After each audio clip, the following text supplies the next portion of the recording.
થરાદ ખાતે આવેલ કસ્તુરબા ગાંધી હોસ્ટેલમાં બળવો વિદ્યાર્થીનીઓ રસ્તા ઉપર ઉતરી ગૃહ માતાની બદલીની ઉગ્ર માંગ કરી હતી।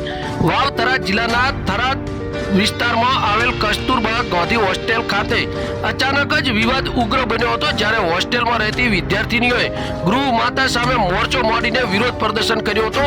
પરીક્ષાની જ વચ્ચે વિદ્યાર્થીનીઓ હોસ્ટેલ બહાર રસ્તા ઉપર ઉતરી આવી હડતાલ ઉપર બેસી ગઈ હતી। વિદ્યાર્થીનીઓએ ગૃહ માતા આશાબેન વિરુદ્ધ ઉગ્ર સૂત્રોચ્ચારો કર્યા હતા। ગૃહ માતાની બદલી કરો જેવા બેનરો સાથે પોતાનો રોષ વ્યક્ત કર્યો હતો। હોસ્ટેલના મુખ્ય પ્રવેશદ્વાર પાસે જ વિદ્યાર્થીનીઓએ અડીંગો જમાવી દીધો હતો, જેના કારણે સ્થળ ઉપર તણાવપૂર્ણ સ્થિતિ સર્જાઈ હતી। વિદ્યાર્થીનીઓનો આક્ષેપ છે કે કેટલાક સમયથી સમસ્યાઓ ચાલી રહી છે, છતાં તેમની રજૂઆતો કોઈ યોગ્ય નિવારણ મળતું નથી। પરિણામે આજે તેઓ એકજૂટ થઈને ખુલ્લો વિરોધ નોંધાવ્યો હતો।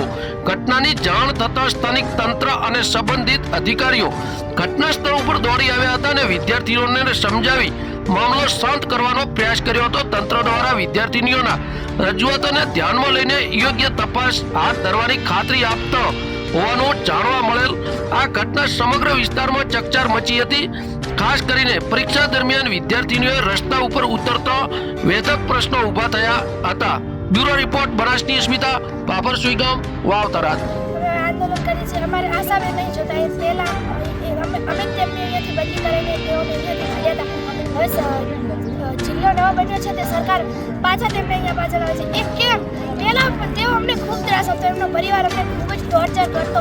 આસાબેન અમને અપશબ્દ બોલતા, ઢોર જેવીઓ, ભૂંડ જેવીઓ, તેઓ અપશબ્દ બોલતા, છોકરીઓને મારતા અમે તેઓને અહીંયાથી બદલી કરાવીને મુકાયા। અમે ત્યાંથી સોનલબેન અહીંયા લાવવા અમે એક વર્ષથી તે સોનલબેનની સાથે બહુ જ ખુશી થઈને રહીએ છીએ અને તેઓ અમને પૂરતું અમારું જે પણ અમને માથી પણ વધારે રાખે છે। અમે બસ અમારી એટલી જ માંગ છે કે અમારે આશાબેન નહીં જોતા, સોનલબેન નહીં હોય તો ચાલશે। 26 કેજીમાંથી એક પણ બીજા બેનને લઈ શકો, પણ અમારે આશાબેન નહીં જોઈતા। અને જિલ્લા જનરલબેન, અમને ખબર જ નહીં કે જિલ્લા જનરલબેન કોણ છે। 3 મહિના થઈ ગયા જિલ્લા જનરલબેન અહીંયા તપાસ કરવા સુધી નહીં આવ્યા। પહેલા જિલ્લા જનરલબેન કોકિલાબેન હતા, તેઓ મહિનામાં 2 થી 3 વખત તપાસ કરવા હતા, પણ 3 મહિના જિલ્લા જનરલ બદલ્યા થઈ ગયા, 3 મહિનાથી કોઈ તપાસ કરવા નહીં આવ્યું। મારું નામ બેન સુરેશભાઈ છે, ઓર સ્કૂલમાં ભણું છું થરાદમાં અને ત્યારે હોસ્ટેલમાં કેજીબીમાં રહું છું। અમારે આશાબેનને લગતા લઈને પ્રશ્નો છે। પહેલાં આશાબેન અહીંયા રહેતા હતા એટલે બહુ ત્રાસ આપતો, એટલે અમે કાઢવામાં આવ્યા હતા એમને, પણ પાછળ એમને હવે પછી અમને સોનલબેન અહીંયા લવરાવવામાં આવે છે। એટલે અમે હાલ રાજી ખુશી તે મારે રેડી બધું ચાલે છે, પણ પાછા તેમને સોનલબેનને કોવાલા મોકલવામાં આવે છે કે જિલ્લા આટલી બદલી થાય છે એટલે, અને આશાબેનને અહીંયા લાવવામાં આવે। ત્રાસથી અમે કઢાયા હતા છતાં આશાબેનને લાવવામાં આવે છે। અમારે આશાબેન આજે ના જોઈએ ને કાલે ના જોઈએ, અમારે સોનલબેન જ જોઈએ।